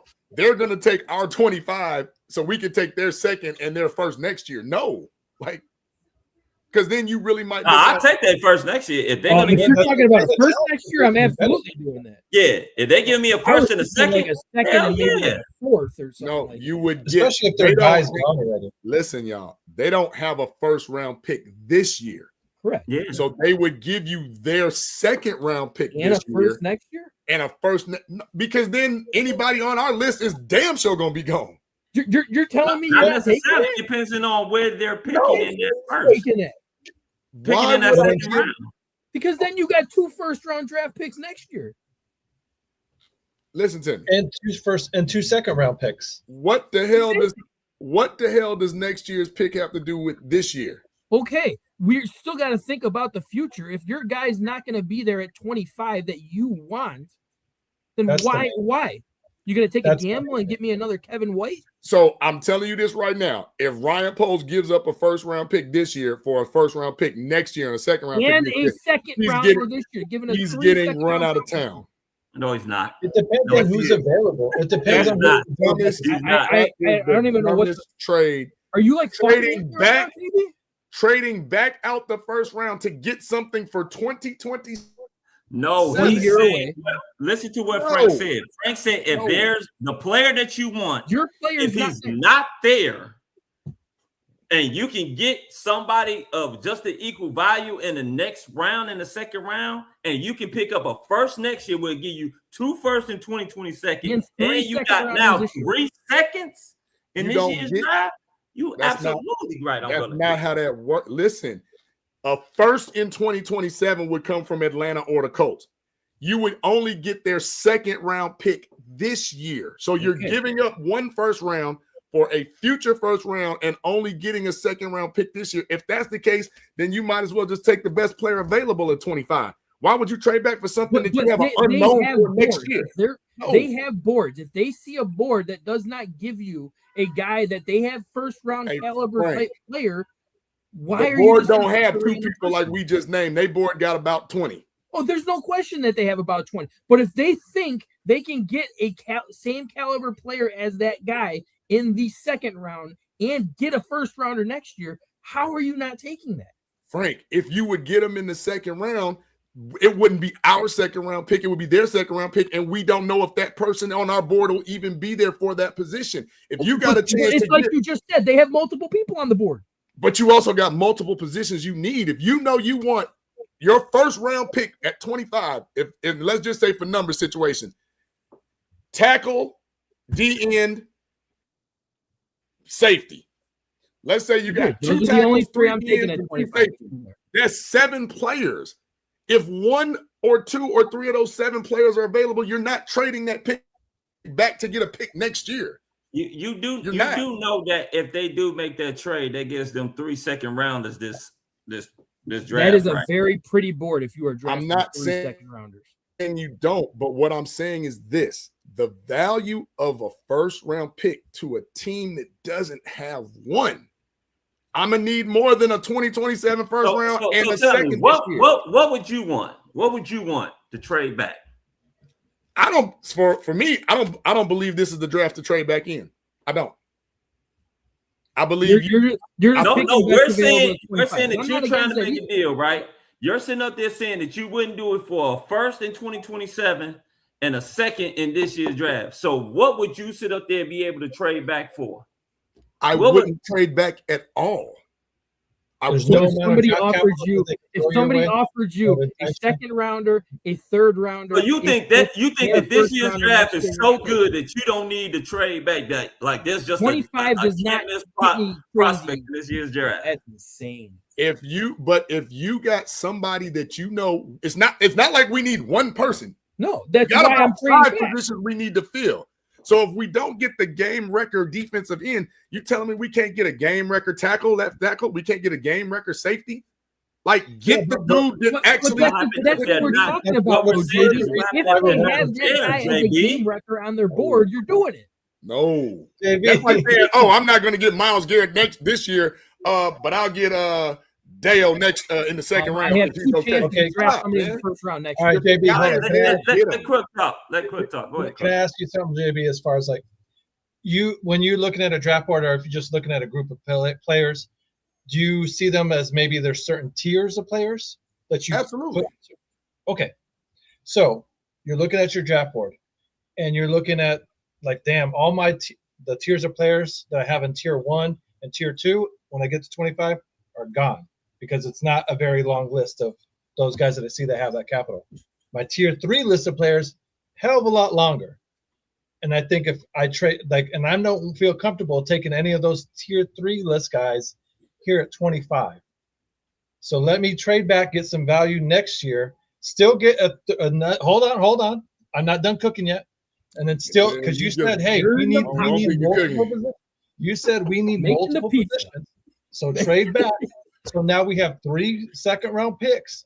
And there's not even saying, I'm not even saying at one point you could even trade up in the second round. You now have 3 second round picks. Pair one of those second round picks and a pick later on to fucking move up in the second round a bit more.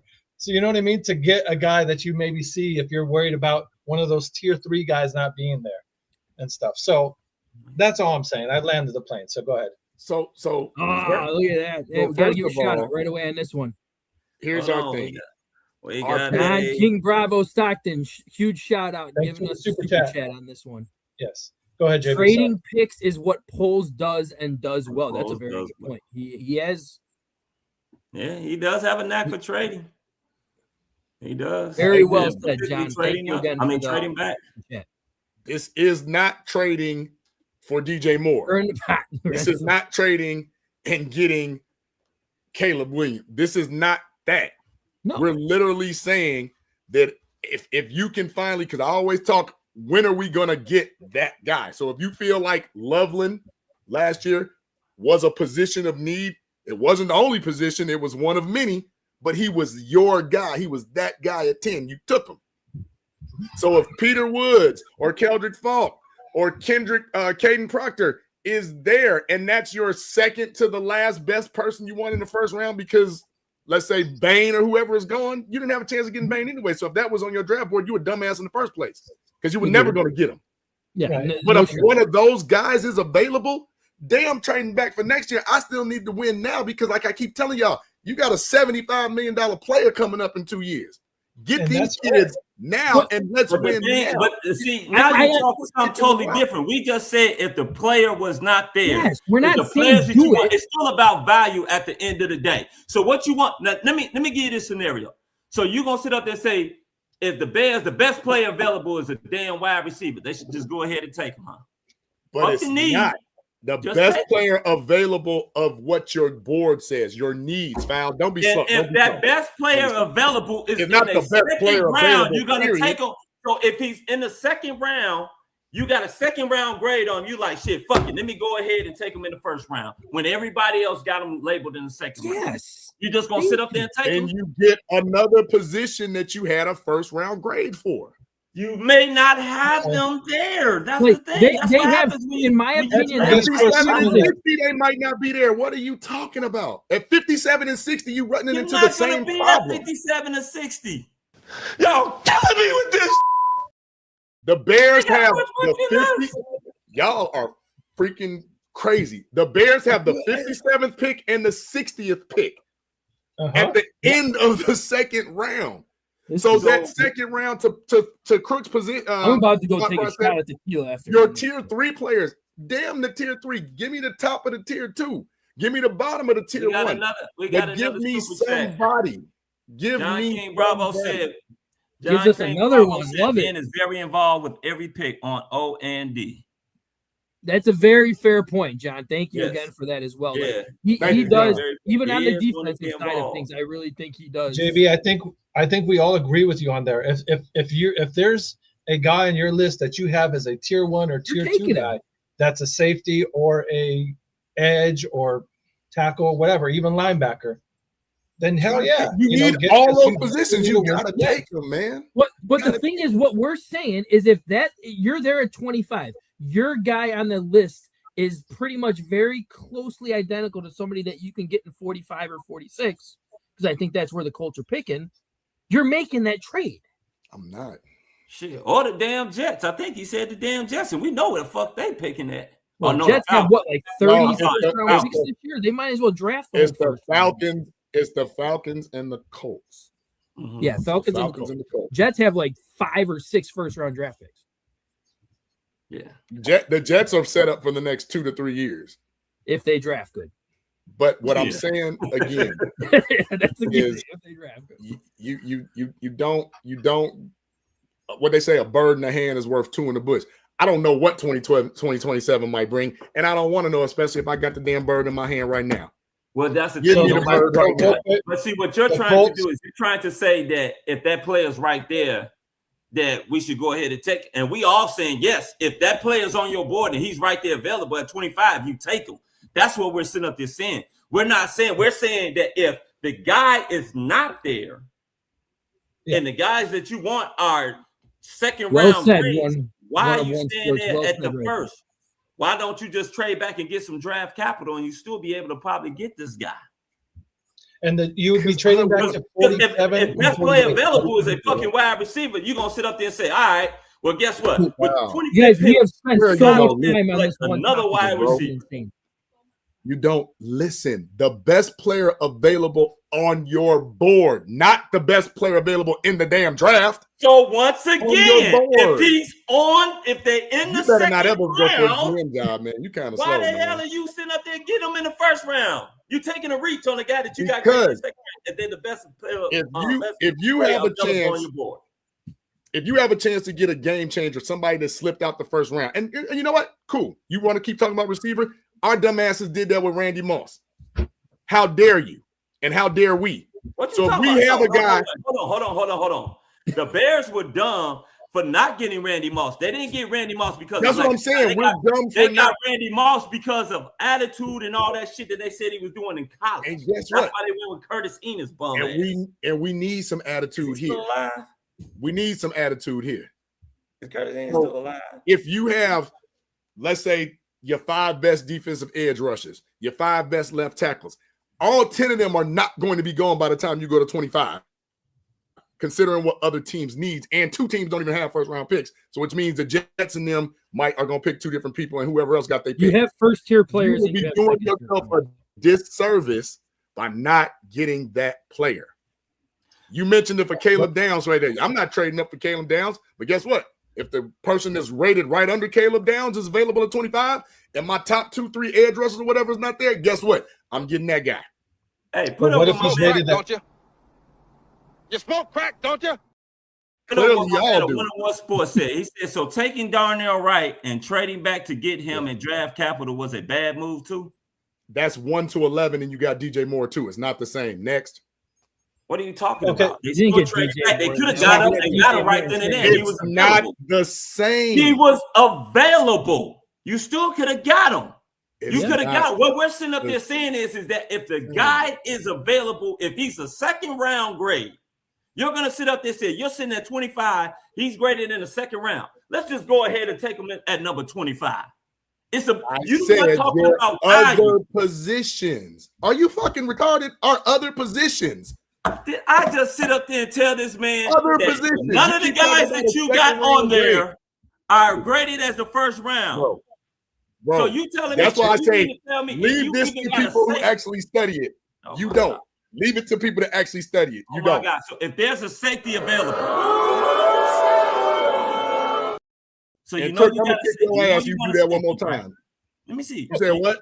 You know you want a safety, right? Frank, you're a fucking asshole. Safety, linebacker. But what I'm saying, left tackle is the safety that you want on your board is graded in the second round. He's a guy that you can get in the second round. You want to take him at number 25. That's not what I said. The end that you got. But I'm sitting up there saying if they got if none of their guys are there on their board. Thank you, Dr. Spector. It is a reach. We got to get a GM in here. Thank you. And we're not talking about the reaches. We're talking about if you got 5 left tackles that you like that got first round grades and you don't get the first, second, but the third or fourth is available, then you take them. You don't trade and just get rid of that number 1 pick. The thing is this: nobody's not saying that. Like, you keep really want to put all y'all on the I damn said head. if the people that you got on your board are not there at 25, but they're valued in the second round, you're gonna sit up there and still take them at 25. I'm gonna say this one more time for the slow people in the back. Your first round people, you got 5 positions you need. You're not listening. You got 5 first round grades of the 5 people. Math says 5 times 5 is what? 25 players at 5 different positions that I have first round grades on. You keep talking about second round grades and nobody said nothing about second round, bro. Hold on. But I think this is where it's getting a little unrealistic there, JB.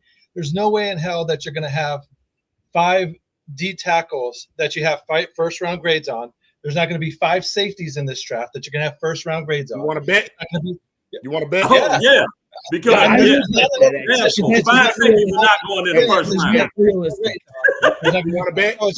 Now, this is bullshit. Eventually, the third safety on your board will have a second round or third round grade. You want to bet? Because when you look in the draft, I bet you right now. I bet you $50 right now. 5 safeties not going in the first round. When you laugh, that ain't what I said. You don't listen as usual. When you look Good. at the draft. John King Bravo's on fire right now, giving us another Man, one. thank you, John King. John, So go ahead, and then we'll John read this comment after JB makes his point. Go ahead. yeah, give No, your you can point. read and his then I'll comment. He give John's paid. Read his Go comment. ahead. Draft always changes. You only draft 4 of need. If your guy makes sense, your board only changes if your guys are gone. Then yeah, I mean he's 100% right in this. I mean I agree with him on that. But we're just saying if that top tier guy is not there, you're not taking somebody who is like a 4th or a 5th tier player who somebody else can get in the second round. But that's If all what your I'm top tier trying guys to- in your position are gone, then So at that let's keep it real funky with you. Okay. How many first round quarterbacks are there? 2 or one, maybe 2 two. at the most. 2 with a first round grade. So we know we're not talking. How many D edges are there with a first round grade? Like 17? No. I don't know. No, No. Shoot. no. I little bit of maybe give exaggeration there, but I hear- 7 at the most. Maybe You got I'll David read Bailey, them. you got Maybe I'll Ruben read them. Bain, Well, you got hell, David- 3 of you them is got on Ohio Kendrick State. Reese, Sonny Styles, and that D tackle. All 3 of them got first round grades. Sonny Styles plays like a linebacker Linebacker. safety. Yes. So you got And he yes, also plays And some he's edge. going to possibly Whatever. be gone. You got Here, Cade no, And I'm not McDaniel. saying he won't be gone. Oh, What We McDonald. I'm gotta saying get on is, another subject. This is insane. David Bailey, Ruben Bain, And TJ my Parker, point is- Kendrick Fox, and maybe Mesidor have first round grades at the DN at the edge. hey, I challenge you to go. I challenge you to go look that up right now. So I challenge you to go look that up right now. who else do you think has a first round? Who am I leaving off? Does Zion Young as well? Right now, first round grades go to Ruben Bain Jr., Keldrick Funk, Peter Woods, Caden McDonald, TJ Parker, Peter Woods is Cashier a defensive Powell. tackle. He's Hold a on, defensive defensive lineman. tackle, Defensive I tackle. I said positions of need on the defense. Listen. Well, you said DNs before you said Yeah. And I said we need a DN. And I said of those players, I said it's about 17 defensive linemen. 100% right as well. 5 It's right. about 17 defensive linemen this year that have first round grades. You Of did. I love you, JB, but you did say DNs. You did not. Yes, you say did. That's I why we said were losing for 17 us. DNs. We But yes, we- if you're saying 17 D linemen, I think that might be pushing it. As I well. just read it. That's what I'm saying. Bet me your money. Bet me your paycheck. I just read it. So you're going to Please tell me bet that there's me going to be 17 defensive linemen going in the first round this year? Because No, I'll bet that as well. First round grades, meaning you have your pick of the litter, sir. You have your pick. I mean, Yeah, they what have site you literally getting like that over from? 150 first That ain't round graded heavy players. sports, is it? No. Just because a team has a first round grade, it's only 30. Hey, 101 Sports said he That doesn't wanna mean bet. everybody's gonna have a first round grade. Well, How no, many he- first One round of grades? one sports wants in on that bet. Hey, Shakur Sanders had a first round grade. He went in the fifth round. So what are we talking about? It's a plenty of people with first round grades that don't get drafted in the first round. You have to listen to what I'm saying. So if the first round pick that you want, if your guy 5 at left tackle, 5 at D edge, 5 at linebacker, 5 at safety, if one of those guys that you know is a bona fide in your heart is a bona fide game changer, you go get that guy. You don't trade back for a But this maybe we'll get a great guy next year. this is the There thing. will not Like, be you're, 5 you're- safeties taken in this draft. Yes, There will agreed. not be. If Not in you're- the first round. I'm sorry. There if will not be you're 5 talking- Do safeties. you taken in understand the first difference between where you get drafted and what your grade is? round. Oh, if my you're, God. but this is the thing. You JB, clearly don't. If you're, As I said, if you're first talking about round grade. There's not 5 you're- first round safeties. 5 graded first round safeties in this draft. Are you serious? There's That not. I looked up defense. I did not look defensive line. I did not look up No, the I'm safety. just saying. Now the defensive There were line, if 17 you want to linemen and just say 5 there's yeah. 5 defensive linemen, and that includes edges as well. Yeah, I can get with that. Yeah, But yeah, that makes a bit more yeah, sense. That makes right more now, the six goddamn defensive linemen that they got is Ruben Bain, Kendrick Falk, David Bailey, TJ Parker, Zion Young, and Akeem Mesidor. Those are the 6 DNs that they got. And tell you the truth, they're sitting up there saying that Zion Young may be more of a project than they think, so he may fall to the second round. And Mesidor, they don't know. He's moving up in some people's board, but some people he's falling because of his age. not because of what he do. Well, again, but that's selective to the team. If that team says, I don't care about his age, he can win now, and that's his grade, bro, that's his grade for that team. That's just it. That's it. That's his grade. You can't knock, because how many times have we had a guy graded? Kevin White was a heavy grade for us. How did that work out? I mean, I'm not saying that, bro. But I don't think Kevin White was a heavy grade. If the guys that you want, that you got on your board are gone, and all you have is those guys that you got that you value as a second rounder, you're sitting up there saying that the Bears should take them at number 25. So a guy that you got graded, man, he's a second rounder. Let me go on every and take position. number 25. And let's just say at every position. I'm agreeing with what Foul's saying right here. You don't do 100%. That. I didn't say bad because if he's fixing my word. I said if you as you're the Bears, you Foul is the Bears. If you've got, let's talk back to the edge. If you've got 5 edge rushers with a first round grade, and it comes to 25, and number 4 and 5 are available, if you had a first round grade on them, take them. Nobody's disputing that. That's what I'm telling you. And you keep talking about some goddamn second round. I didn't say I have not been saying that. You ain't gonna listen on that. We all agree on that. We're saying the exact. Hey, people, welcome to the Chicago Clubhouse podcast. This is what we do. We go back and forth. We talk shit. This is what we do at the Chicago. We all love each other. But if that 4th or 5th ranked guy on your board is there, damn, you're trusting your front office to say, I can get somebody of equal quality of him in the second round. I don't take that gamble. Me personally, I don't take that gamble. I want the guy. If he's on my board, he's not the guy. If he's your 4th or 5th choice, he's still your guy because he's on your board. Your guy is your 1st or 2nd choice. Your guy is not your 4th or 5th choice. Especially at number 25.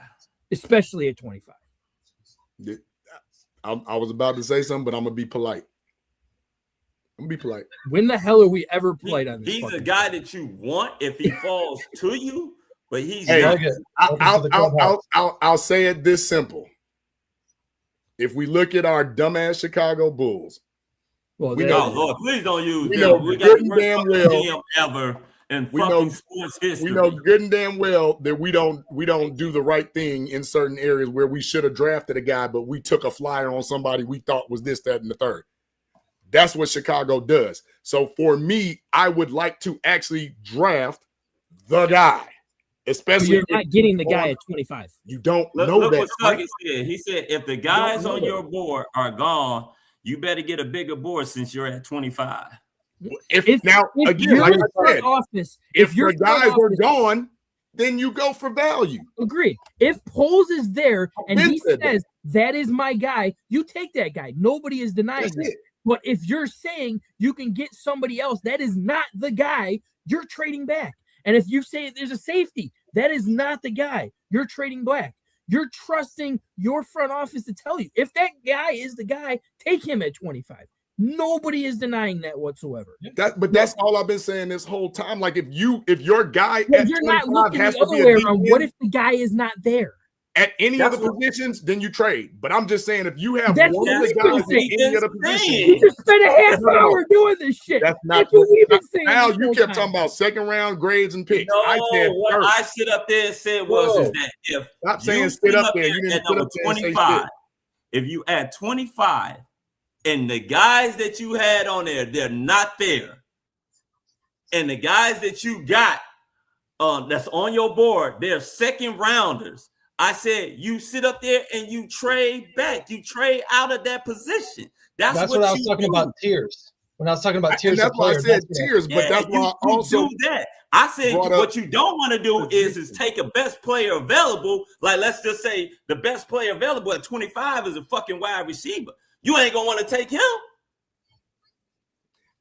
That was never my point.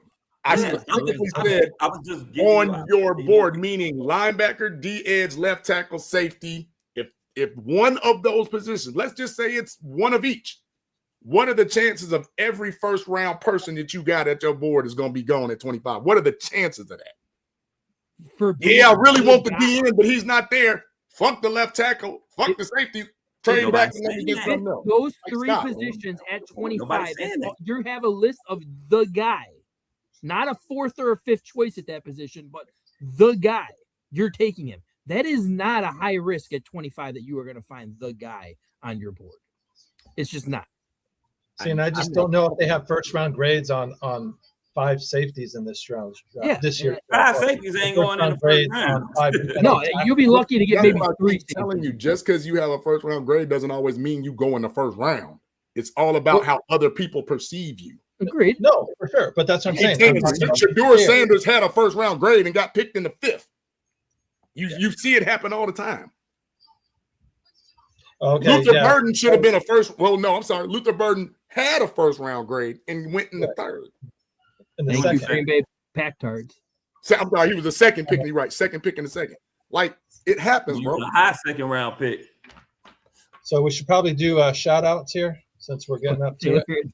Yeah. Need Dante. I think that's what Easy has been waiting. Oh, that guy's here. Like a lurker, just lingering in the background. Let him wait. Let him wait. Let them eat cake. Gonna eat that penny. what, Might as well get the candy man in here to.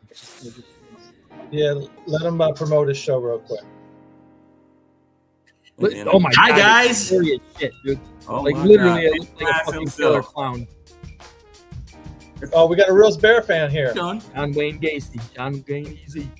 With no Bears gear. Don't tell me you're a Bears fan. You're not wearing any Bears gear. Easy. Oh, this is my autism awareness shirt for my stepsister. Shout out to her for her excellent performance in the Special Olympics.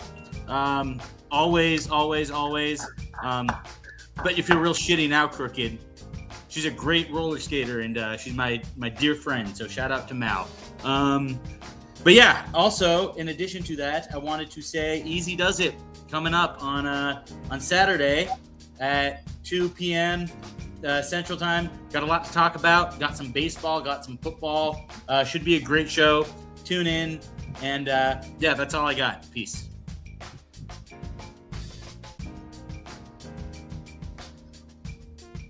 Is that a zombie? She was the Honey Bears coming Oh. back from the dead. Oh, Trying to get the Honey Bears back. That was an awesome costume. Shout yeah, out it to was. them. It was a zombie. John King Bravo coming in again. Yeah, I feel like I'm arguing with my baby mama. Hashtag. Well, hey, we ain't putting your ass on child support over here, man. These payments are mandatory, unlike Rocking baby out the mama. hashtags. You know he's in for the long run when he's rocking out the hashtags. But we like We're to happy- thank you happy for to tuning in. Go ahead, Crook. Oh man, well I want to give a shout out to the Arizona Wildcats here for making the Final Four. First time Yes, sir. since 2001, so it's been a minute. So, Damn, it's been that long. so it's the Final Four, yes sir. But the Cool Cats are back, baby. The Cool Cats are back. Expecting a dogfight this Saturday, between the Cats and the Wolverines there. So They're more like best the Cats. can. Yeah, I'm expecting to come down to a Michigan buzzer City beater kind of game. So, but shout out to them. Shout out to I'm right, Spectre. shout out to you guys here. It's always fun doing the show and whatnot, and talking Bears with you. Shout out to us coming together and really figuring it out at the end that we're all talking and saying the same shit at the end of the day. Dude, we literally racked out almost 40 minutes of that freaking topic on here. And when it all came down at the end, we were all pretty much saying the same thing. It's like, are you? Yeah. So I mean, shout out to us for figuring that shit out. You know what I mean? Yeah, I'm glad it went that way because shit, I ain't had no more of the topics. I know, right? It is true. I was Here's fucking what that was. done. I don't know what the fuck else to talk about. Shout out to Frank for putting me in the doghouse with JB and getting me threatened over here and stuff. So shout out to you for doing your thing here, throwing me in the bus. I appreciate that, Frank. Good for you.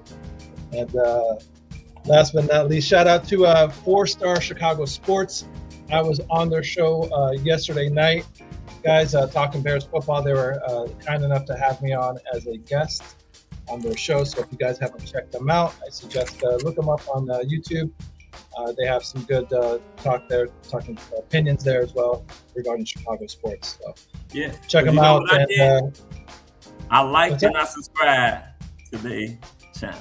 See, Foulmouths already did it. You guys can do it too, man. I believe in you. But so shout out to them guys over there, and expect to possibly see them make an appearance on this show at some point in the future to kind of return the favor. So yeah, that's all I got. All right, good time. Right. Yo. All right, shout out to you guys, man. Tuesdays always fun. But I mean, shout outs. Got to give a shout out to my little guy. Started baseball this week. Already on the first day was picked to be team captain, so he's pretty excited about that as well. Team captain and ace pitcher. So got to give him his love on that one, and got to give my love out to the Illini as well. It's always nice having any successful sports teams in Illinois, even though it's all the way out in Champaign. I mean, we don't have anything college type wise in Illinois, right? I mean, Loyola had that one nice run not that long ago, but it's usually the lineup. It is. Yeah, Illini usually choke in the Sweet 16. They usually don't get past that. So shout out to them. You know what? I'm gonna give a little shout out. I'm gonna do a little short here, probably sometime this week. A lot of people are asking me to do a short on the Blackhawks season. We haven't really been able to talk that much. I mean, the Blackhawks season, it was a rough season. But they did get 2 more of their young prospect players who came over from the European League who were playing very, very well the first few games here. But rough season. The biggest question mark going into the Blackhawks season next year is this the right coach? Because I never really was a fan of the hiring of this coach, but we'll see what happens. But yeah, I'll do a short on that at some point this week. You know what? I got to give a shout out to our girl Michelle too from the Suitcase Handle. She popped in when everybody was lighting me up on the chat when it comes down to that as well. So if you do get a shot on Instagram, look her up, Suitcase Handle. Other than that, I had nothing else. Can't wait for this Bear season to start, regardless on what the hell we're doing with the 25th fucking pick. Go ahead, JP. Well, mine is long, and I will say this just for you, Sal, because some old men say something different. In Mel Kiper's mock draft, he actually has 4 safeties going in the first round. Which I didn't even think it would be. Football in his life. I'm just. Hey, I said I understand what you're saying. It's perfectly fine. Hey, and it's about 4 other that are corners, and I don't know which play, but I'm just saying. Back on this topic on the shout outs. Stranger shit is that. No, you know, I'm thorough with my research, man. I take this shit serious. I said I just told you that's a total of 9. 9 what? 4 safeties, 5 cornerbacks, and one of the cornerbacks played both. 5 safeties, one going in the first one round. of the cornerbacks played both. So that's 4 safeties and one that did dual in the first round. Man. Here you go. I'll send you the link. It ain't no here I go. I read, brother. I don't assume. We'll see. That should have changed by next week. I didn't say it wouldn't. Next week we gonna be first round grades, depending on who's talking about we it. fuck around, it might be. Jimmy Clausen had a first round grade, right? He did. That he did. I don't even think Rex Grossman, or I'm sorry, I don't even think so did Todd Marinovich. Yeah. Hey, so did Todd Marinovich. Sometimes these grades ain't shit too. The incredible bust, Tony Mandridge. I can go on and on. Yeah. Shit, Curtis Enos. Oh yeah, the penis. Hey man. Oh, it's a family show. My bad. So shout out to you guys. Obviously, Tuesdays is very passionate for us on here on the Chicago Clubhouse podcast. We love our sports, love our Bears, love our Cubs, love our White Sox, love our live, but we don't love our Bulls. We don't. I won't allow us to say that we don't love our Bulls. And now that I've stalled enough, Bearski Film, first one. Thank you for chiming in. Bearski. Dave Robinson came in early. Thank you for chiming in. Even though he's a Michigan fan, Dave's a cool brother. Shout out to Logan and shout out to Leah. Hello, niece and nephew. Thank you. Shout out to TTNL Runaway. Phil is a Cubs fan and a tool. Just saying. Love that. Can't say enough of that. Chicago Cubs fans for life. Chimed in. Thank you. Roma Doomsday's dad. Now this one was funny. My son Rome likes the Sox. They can't catch either. Damn. Al Bundy, thank you for chiming in. Sox aren't even the baseball team. Get Jerry old ass out of there ASAP. Like that one. Caleb BJ Loveland, thank you for chiming in. Appreciate you. Seth Rollins, Bear Down. Chicago Clubhouse Bears Dan. Thank you for chiming in. Good, better, best BJ. Thank you for chiming in. Chicago Clubhouse. I know who that is. One of One Sports. Thank you for chiming in. We appreciate that. Came in early. Lorenzo Clemens. Thank you. FGB Bear Down. Always FGB. Always. Don't ever forget it. Dan Tanner came in. Thank you, Dan Tanner. We appreciate it. Ron Winarski chimed in. Thank you, Ron. We appreciate the love. Michelle Phillips, Frank, that's the young lady from a couple weeks ago, right? Thank you, Michelle. I'm still not wearing the jersey, but thank you. Or the t-shirt. The Schmedium, right? You got to rock out that Schmedium if you put up. Hey, no, I got a memory like an elephant. I ain't wearing that shit. It's gonna be like a sports bra for you. No, I remember that. Thank you, Dante Purified. Bear Down. Thank you for coming in. My main man, 30+ year brother, Dark Spectre. Thank you for chiming in. We appreciate you, bro. John King Bravo. Absolutely, man. And I gotta ask, is that a new one too? It's the first. So he came on last week, I believe. Okay, I was off last week, so yes, but he did a few $2 donations as well. Right, and I thank you for the super chat. I definitely like his takes. John, if you're ever willing, we can send you a link. I want to get you on, hear what you're saying. We appreciate the love, man. We really do. It means a lot, more than you could ever know. And then we have some back forth. SUG it. Shug it, sug it, sug it. Thank you. Sug it. Okay. I get it. Sug it. Hey, Dante, I didn't want Tory Taylor at all, so. Pretty Ricky! There we go. We got Pretty Ricky in the house. What's up, buddy? Ricky! And, my man AC Adam came in. What's up, AC? And yes, Spectre, I have no respect for the Bulls, man. Not till they get rid of Billy Donovan, and he better not get the North Carolina job at all. I think that should go to Stackhouse. That's my personal opinion. That's all I got for the chat. Chat was good and going on tonight. Shout out to any people that we don't have in the chat but are still watching on the little thing. You are officially known as a L for love. Good times. L for love. Lurker. Always good times at the Clubhouse. Good times. Every view counts. Every view counts. Thank you to any other family we got out there watching. Just shout out to just anybody that's passionate about anything nowadays. Shout out to little JB, he's upstairs. Appreciate that. Happy about that. Shout out to my friend Cam. Shout out to my aunties and uncles and cousins that are watching. And shout out to you, Ricky. Yeah. Little Ricky. And shout out to SB and company. Grogu in front of him now. I want to see what he does. You all know. Oh, he about to dog walk Grogu. That ain't even a matter of fact. I put some money on Ricky tonight on that one. Oh yeah, absolutely, man. You might as well put that money. Got one person watching. Y'all know who it is. Podcast lover. Most affectionately known as Miss Sandra Bonham Holmes. Hey, thank you, JB. Hey, first of all, I want to say the chat was lit tonight. Thank you for the super chat, our boy John out there. Thank you very much. Remember, everyone, to like and subscribe to the Chicago Clubhouse podcast. You can catch us every Tuesday at 8 o'clock. That's right. The Clubhouse podcast. That's where they can catch us. 8 o'clock, Tuesdays. Hey, we love it here. We are not one of those type of podcasts that we agree with each other and pat each other on the back. You know, we get into it, but at the end of the day, it's all love because it's all love about our Chicago sports teams. Bears, Hawks, White Sox, Cubs. God, where you going? Bears, Hawks, White Sox, Cubs, Bulls, Sky, Fire, whoever. I don't know where this boy about to go. He about to go get into something.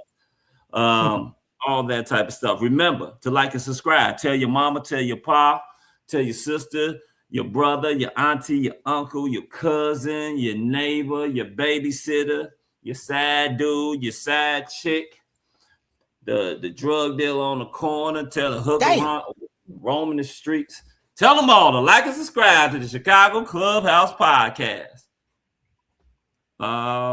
shout out to you fellas. The Crooked Commish, Frank the Tank, JB, our boy Easy who came in. Ricky, get out of there. Damn. Hey. Damn. Get out of there. Damn. Get it, Ricky.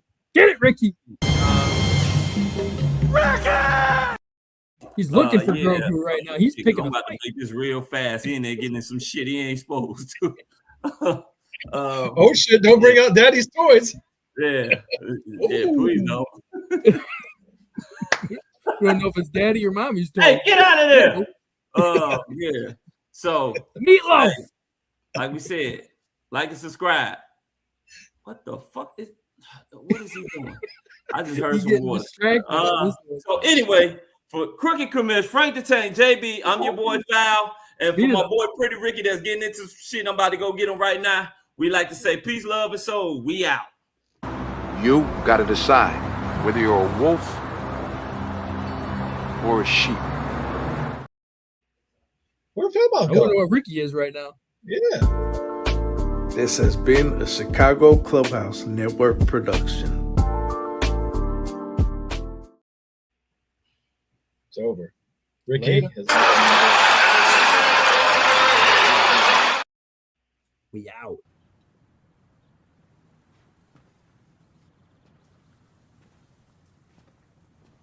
You're still here. It's over. Go home.